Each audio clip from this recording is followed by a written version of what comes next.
आज हम डिस्कस करने वाले हैं मोशंस ऑफ पार्लियामेंट।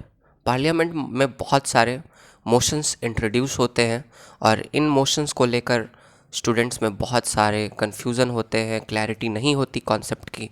तो अगर आप मोशंस ऑफ पार्लियामेंट को समझना चाहते हैं तो इस वीडियो को अंत तक देखें। मैं गारंटी देता हूँ आपको मोशंस इन पार्लियामेंट बिल्कुल समझ में आएंगे। अब हम बात करते हैं मोशन की। मोशन का अर्थ होता है any matter which is initiated in the parliament is initiated by the motion. कोई भी मैटर जिसको हम लोग पार्लियामेंट में इनिशिएट करते हैं सबके सब मोशन से इनिशिएट होते हैं। एक बिल को लाना, एक बिल के क्लाउजेस को डिस्कस करने के लिए आगे आना, उस बिल में अमेंडमेंट सजेस्ट करना, किसी क्लाउज में अगर खामी हो तो उस क्लाउज को हटाने के लिए कहना, ये जितने भी कार्य होते हैं सब एक मोशन मूव करके होते हैं। तो दोस्तों हम अब देखते हैं कि कौन कौन से मोशन होते हैं। और ये जो मोशन होते हैं ये पहले पेश करने होते हैं स्पीकर के सामने कि मैडम मैं एक मोशन मूव कर रहा हूँ जिसके तहत मैं एक प्रपोज़ल रख रहा हूँ कि जो हमारे प्रेसिडेंट हैं उनको इम्पीच किया जाए, या हमारे चीफ इलेक्शन कमिश्नर को इम्पीच किया जाए, या जो क्लाउजेस हैं एक बिल में इसे मुझे अमेंड करना है तो आप इसे अमेंड करने की इजाज़त दें।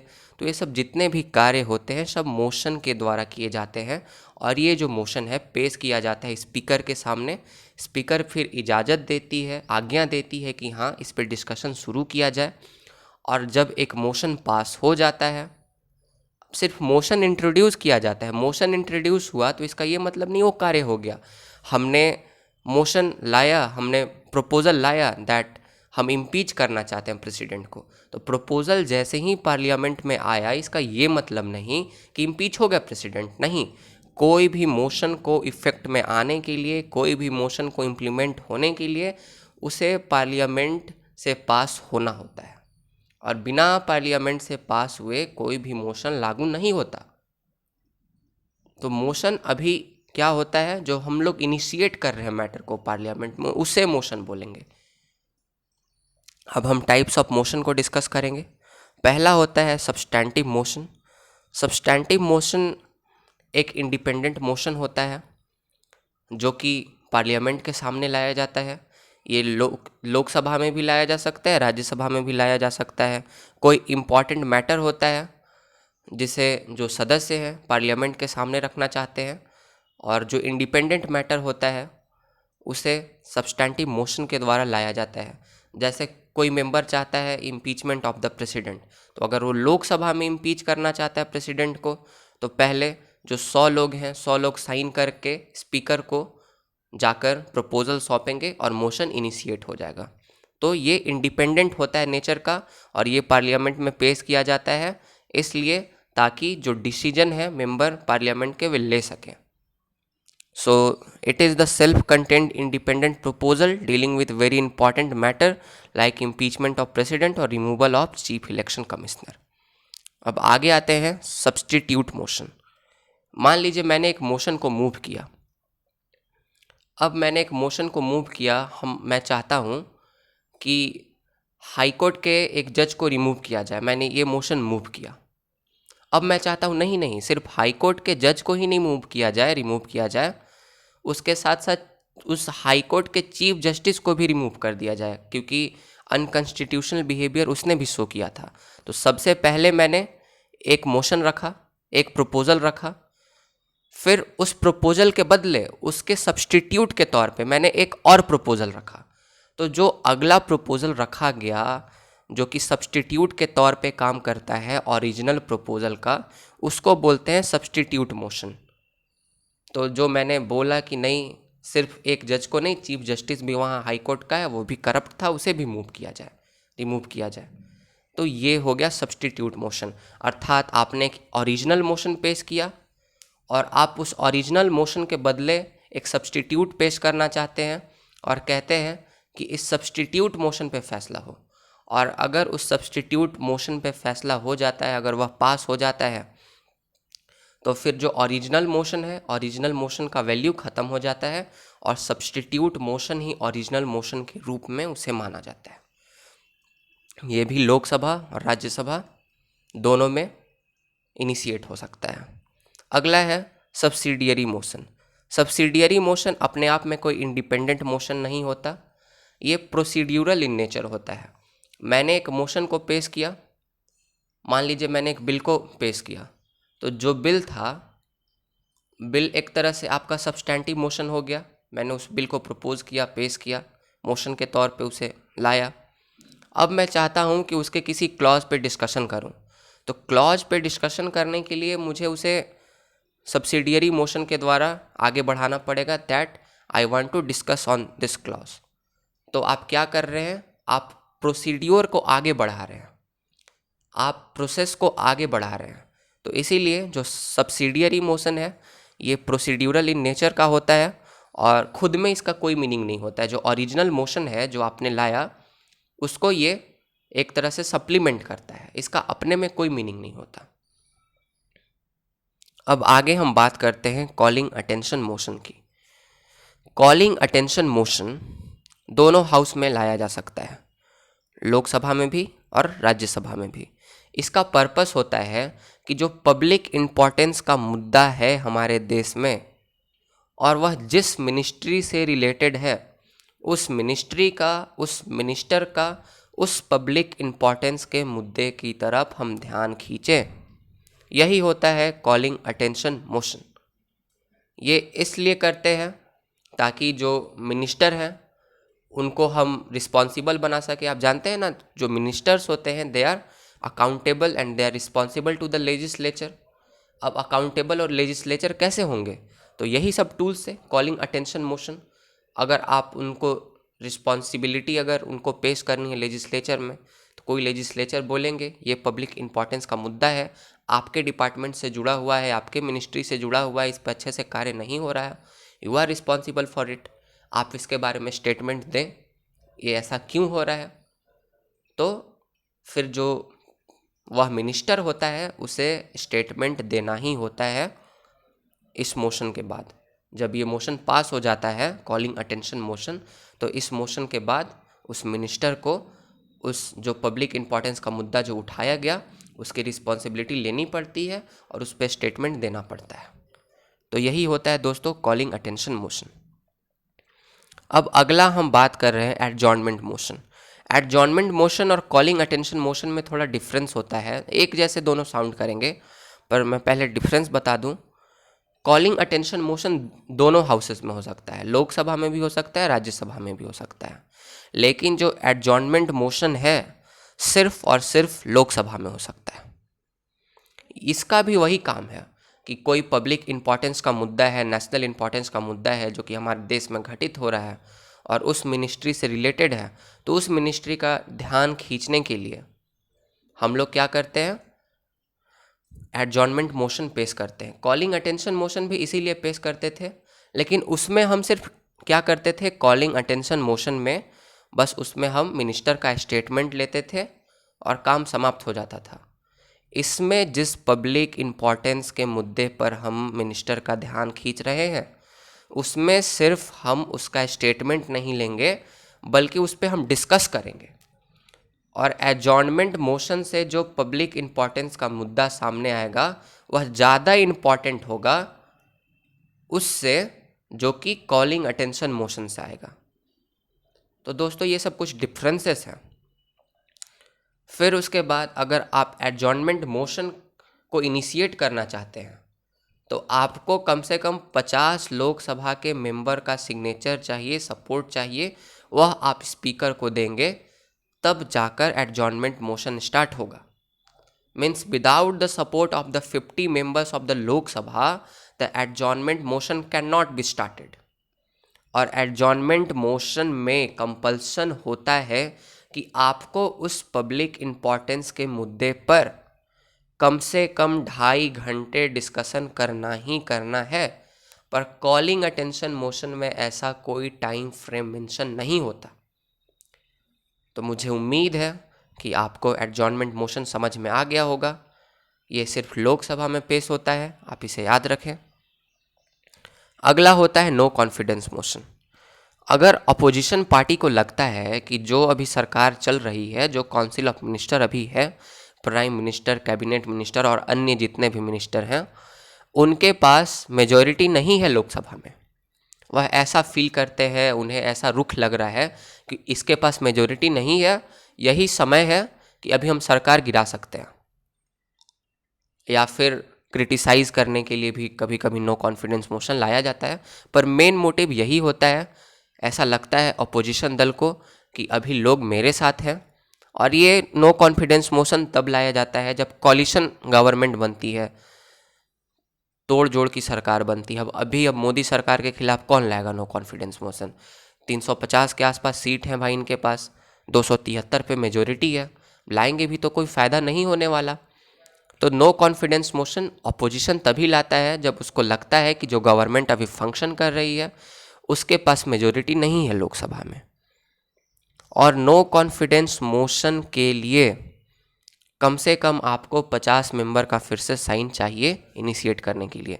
ये भी सिर्फ और सिर्फ लोकसभा में होता है और ये पास होता है एब्सोल्यूट मेजोरिटी से। अर्थात अगर 273 वोट मिल गए, 273 वोट मिल गए नो कॉन्फिडेंस मोशन को अगर गलती से, और नो कॉन्फिडेंस मोशन पास हो गया, तो जो गवर्नमेंट है उसको रिज़ाइन करना ही करना पड़ेगा। मैं एक एग्जांपल बता दूं, 13 दिन के लिए बना था अटल बिहारी वाजपेयी का सरकार।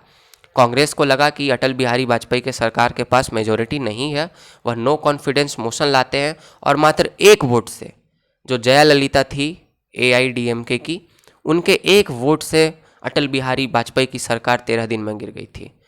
कांग्रेस को मिले थे 273 वोट और भाजपा को मिले थे 272 वोट, बस एक वोट का अंतर था दोस्तों, और ये सरकार गिर गई थी। तो आप समझ गए नो कॉन्फिडेंस मोशन क्यों पास होता है या क्यों लाया जाता है और कैसे पास होता है। आगे है कॉन्फिडेंस मोशन।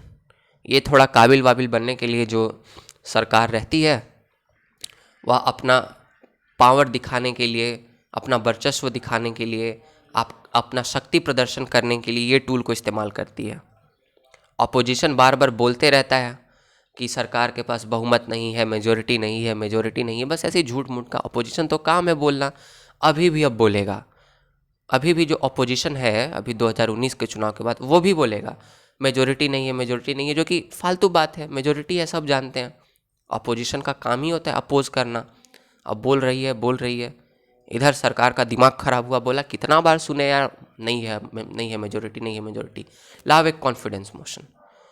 अब अपोजिशन का मुंह बंद करने के लिए सरकार यह मोशन को खुद लाती है, यह दिखाने के लिए कि देख ले भाई मेरे पास मेजोरिटी है, ऐसा मत सोच कि मेरे पास मेजोरिटी है ही नहीं। तो ये जो कॉन्फिडेंस मोशन है ये सरकार खुद लाती है अपोजिशन का मुंह बंद कराने के लिए, या ये दिखाने के लिए that I have the majority in the Lok Sabha, so I am the ruling party, so don't blame me that without majority in the Lok Sabha I am ruling. लेकिन दोस्तों अगर गलती से अगर कॉन्फिडेंस मोशन पास नहीं हुआ, अगर 273 वोट नहीं मिले कॉन्फिडेंस मोशन को, जो सरकार काबिल बनने के चक्कर में इसको लाई है, तो सरकार को रिज़ाइन देना पड़ता है। पर सरकार बेवकूफ़ नहीं होती, जिस सरकार को पता रहेगा कि हमारे पास है ये मेजोरिटी लोकसभा में, एब्सोल्यूट मेजोरिटी 273 सीटें हैं हमारे पास, वही लाएगी।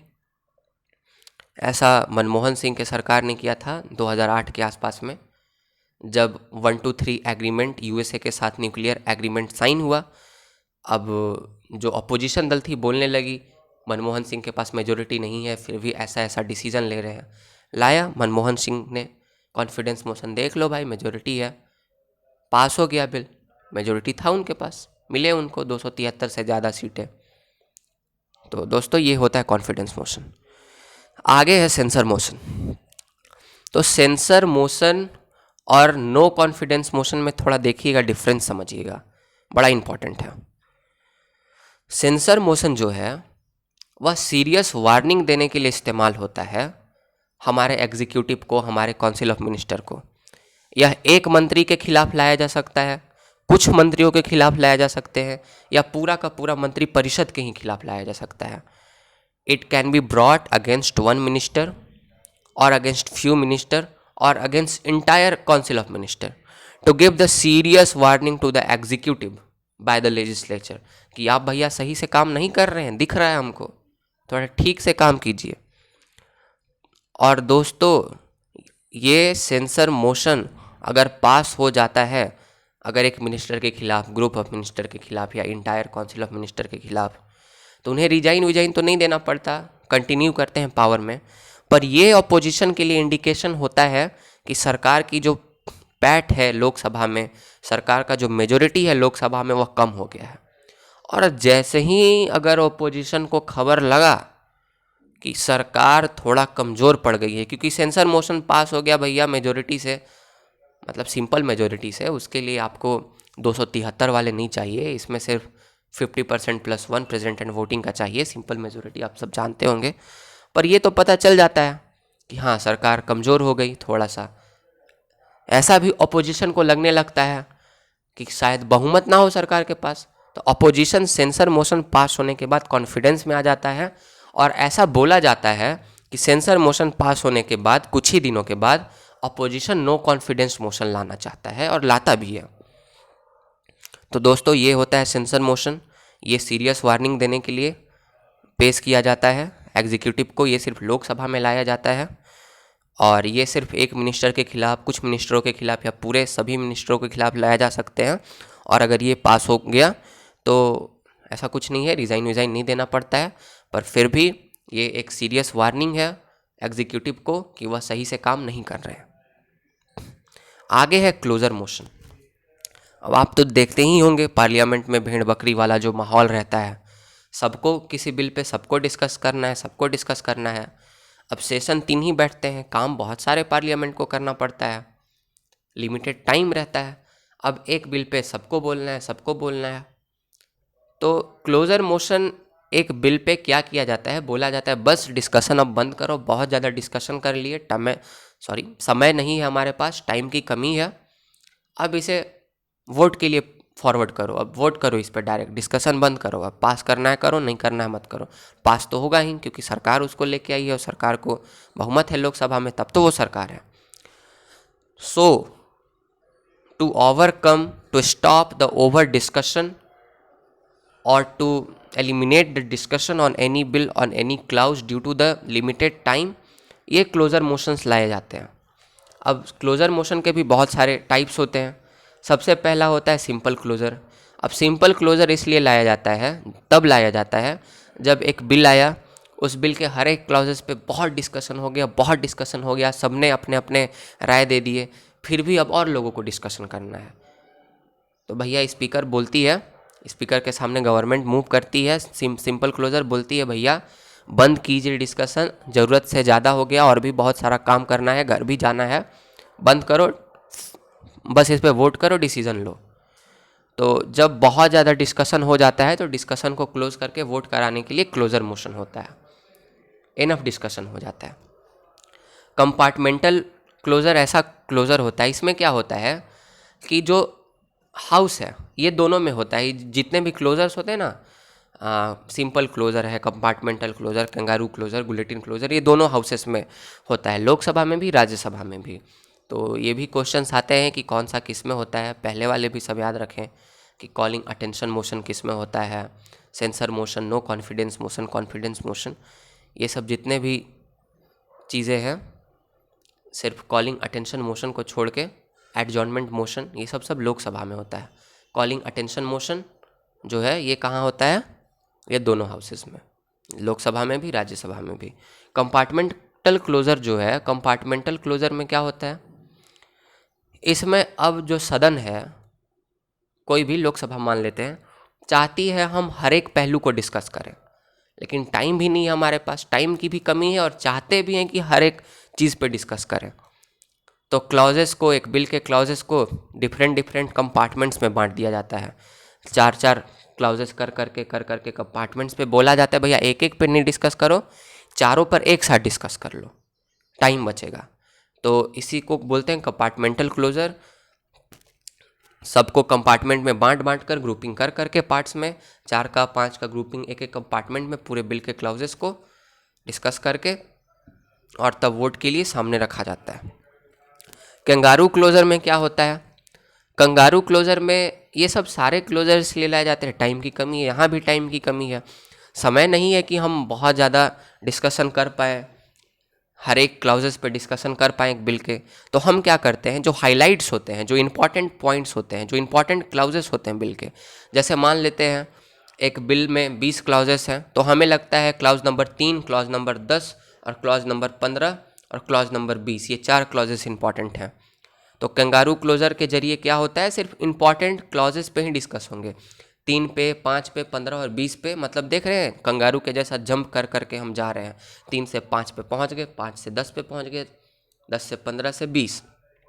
तो कंगारू क्लोजर में यही होता है, जो हाइलाइट्स होते हैं, जो इंपॉर्टेंट क्लॉजेस होते हैं एक बिल के, समय की कमी के वजह से सिर्फ उनको डिस्कस किया जाता है और बाकी को छोड़ दिया जाता है और फिर बिल को वोटिंग के लिए आगे रख दिया जाता है। अगला है आपका बुलेटिन क्लोजर। मान लीजिए आज हमें आखिरी दिन है, आज सदन का, इस सेशन का, ये जो सत्र चल रहा था, अब इसमें 5 बिल हमें पास करने हैं। अब उस दिन डिस्कशन सिर्फ 3 ही बिल पे हो पाया, लेकिन करने तो 5 हैं पास हमें। तो जो बिल पे डिस्कशन हो पाया उस बिल को, और जिस पे डिस्कशन नहीं भी हो पाया, मान लीजिए बिल 1, 2 पे डिस्कशन कर लिया हमने, उसके क्लॉजेस को 3, 4, 5 नहीं हो पाया, तो 1, 2 बिल के साथ जो डिस्कस हो चुका है उसके साथ जो अनडिस्कस्ड बिल है उसको भी साथ में रख देंगे, बोलेंगे वोट ऑन दिस, और इस पे जो हाउस है वोट करती है। तो इसीलिए इसका नाम होता है बुलेटिन। बुलेटिन का मतलब होता है गला काट देना, मतलब जो बिल था उसका गला काट दिया गया, उस पर कुछ डिस्कशन ही नहीं हुआ। तो ये होते हैं आपके बहुत सारे मोशन, और भी बहुत सारा मोशन होता है, privilege motion, motion of thank, तो ये सब आसान है, ये सब में कुछ ज़्यादा डाउट नहीं होता है, तो आप खुद से देख लें। और अगर आपको कन्फ्यूज़न हो तो कमेंट बॉक्स में कमेंट करें कि और कौन कौन से मोशन में आपको डाउट है, तो उस पर भी मैं एक वीडियो बना दूंगा। ये वीडियो लंबा हो जा रहा था, इसलिए मैंने सभी चीज़ों को इसमें शामिल नहीं किया। दोस्तों, अगर आपको वीडियो पसंद आया तो लाइक करें, शेयर करें और सब्सक्राइब करें मेरे चैनल को। धन्यवाद दोस्तों।